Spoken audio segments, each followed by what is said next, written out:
Oi, queridos, lição 163, tá? Diz assim: não há morte, o Filho de Deus é livre. Morte é um pensamento que toma muitas formas, frequentemente não reconhecidas.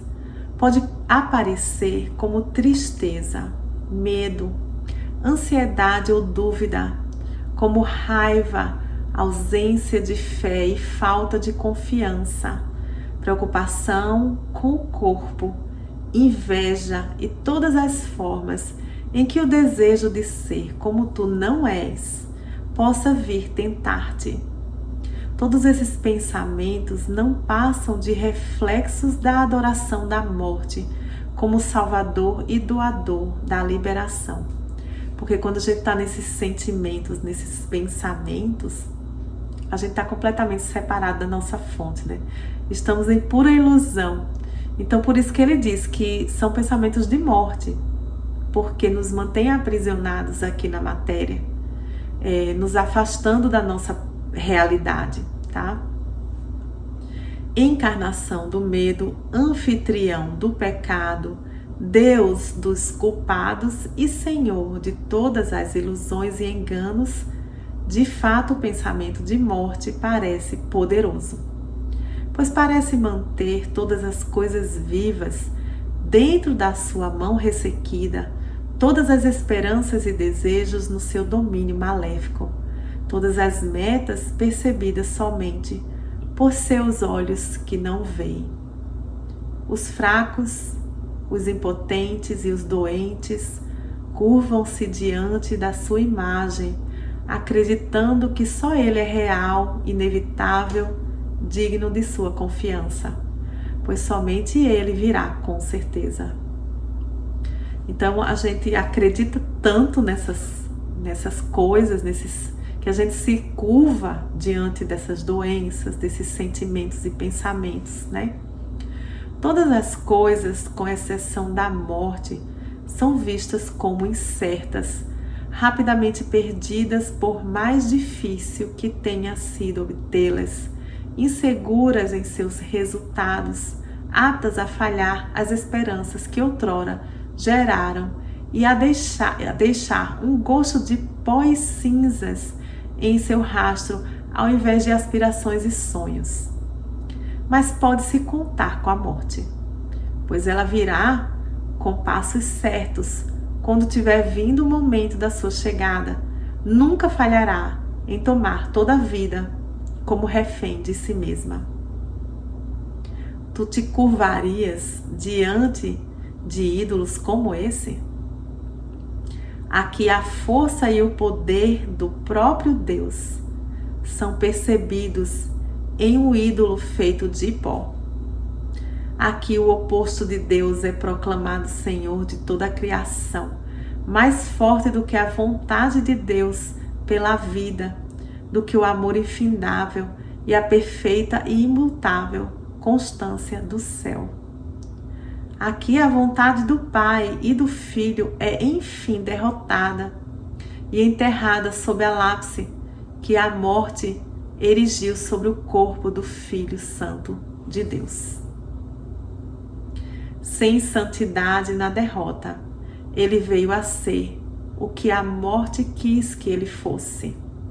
O seu epitáfio, escrito pela própria morte, que não lhe dá nome, pois passou ao pó, diz apenas isso: aqui jaz um testemunho de que Deus é morto.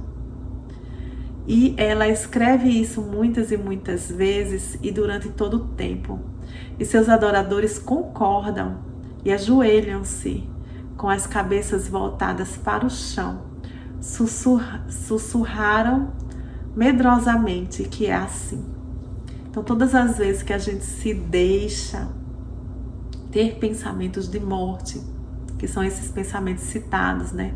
Onde você está com medo, com raiva, todas as inseguranças, as dúvidas, elas proclamam a morte de Deus, como se Deus não tivesse poder de ser o que Ele é e de ter feito o seu Filho perfeito, né?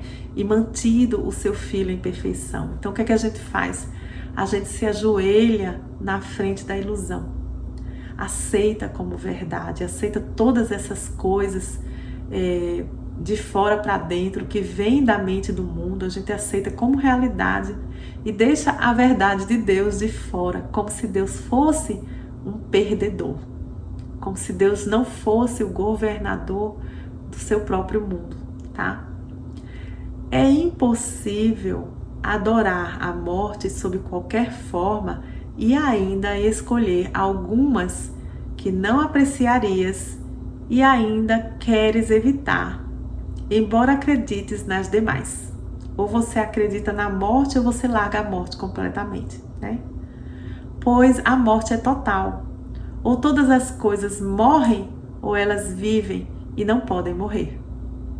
Nenhuma transigência é possível, pois aqui, mais uma vez, vemos uma posição óbvia que temos que aceitar se quisermos ser sãos. O que contradiz inteiramente um pensamento não pode ser verdadeiro, a menos que se prove que o seu oposto é falso. Ou seja, são as decisões que a gente tem que tomar.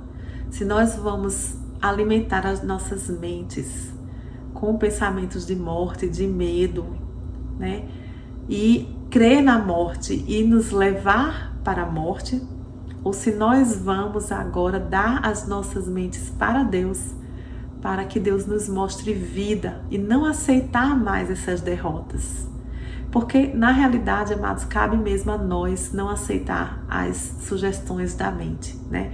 É claro que muitas vezes essas sugestões são tão poderosas em cima de nós que nós precisamos pedir ajuda a Deus, pedir ajuda ao Espírito Santo para que cuide das nossas mentes, sabe?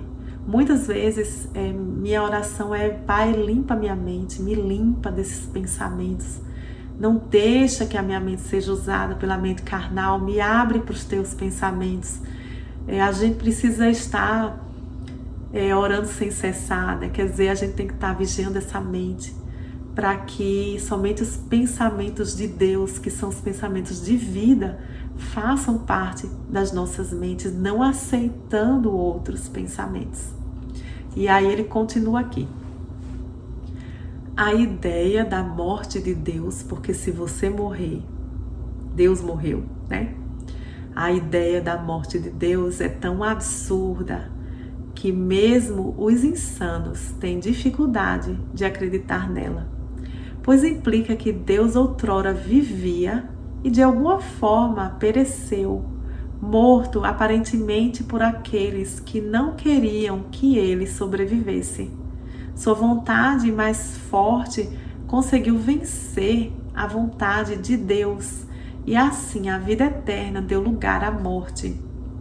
E com o Pai morreu também o Filho. Os adoradores da morte podem ter medo. E, no entanto, podem pensamentos como esses ser amedrontadores? Se eles vissem que o que acreditam é apenas isso, seriam instantaneamente liberados. E hoje tu lhes mostrarás isso. Não há morte, e renunciamos a ela sob todas as suas formas, agora para a sua salvação e a nossa também. Deus não fez a morte.